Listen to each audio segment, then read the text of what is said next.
Comment en psychothérapie, on aide quelqu'un qui a envie de dire quelque chose à quelqu'un d'autre, mais qui ne sait pas s'il doit le faire ou pas. Ok.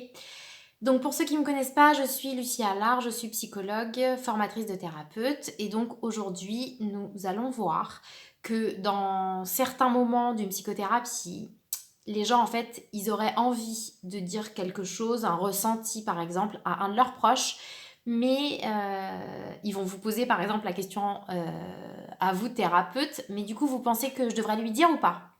Donc bien sûr, il est hors de question de leur donner une réponse toute faite, qui serait la vôtre, mais on va les aider en fait à chercher la réponse à l'intérieur d'eux.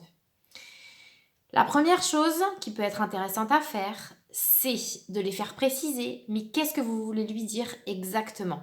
Parce que avant de savoir si on veut dire quelque chose à quelqu'un, il faut déjà que ce soit très clair ce qu'on veut lui dire. Ok? Premier point. Deuxième point, vous pouvez lui poser la question, mais dans quel but vous lui diriez ça? Qu'est-ce que vous attendez de cette discussion?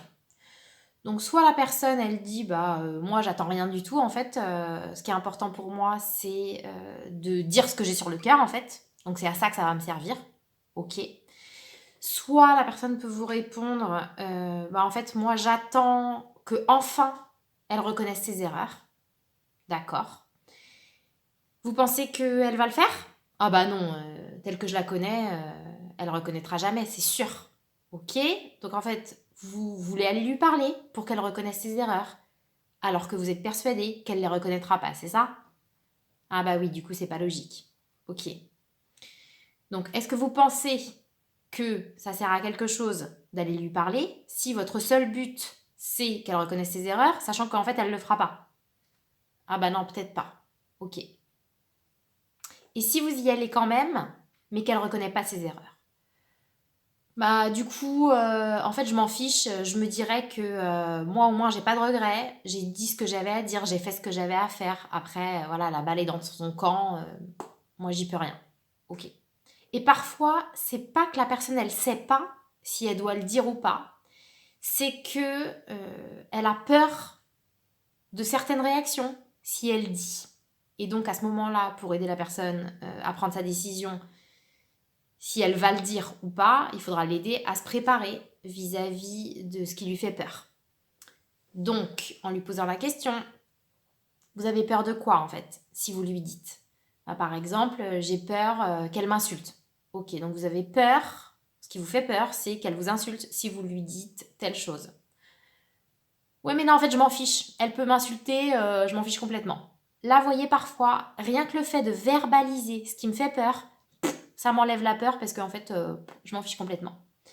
Ou alors, j'ai peur qu'elle devienne violente avec moi. Ok. Et du coup, qu'est-ce que vous pourriez faire par rapport à cette peur? Je pourrais dire à mon mari de venir avec moi, comme ça au moins, elle pourra rien me faire. Ok. Bref, le but en fait, pour aider quelqu'un à prendre cette décision-là, ça va être de l'aider à verbaliser quel est le but de cette discussion, quels sont les inconvénients possibles, quels sont les risques possibles. Et en fait, plus tout ça, ça sera clair dans son esprit, et plus la décision, elle sera facile à prendre pour lui. Voilà, écoutez, si vous avez aimé cette vidéo, je vous invite à mettre un like juste en dessous et puis à partager si vous pensez que ça peut aider quelqu'un que vous connaissez ou que vous ne connaissez pas d'ailleurs. Je vous dis à plus tard, salut!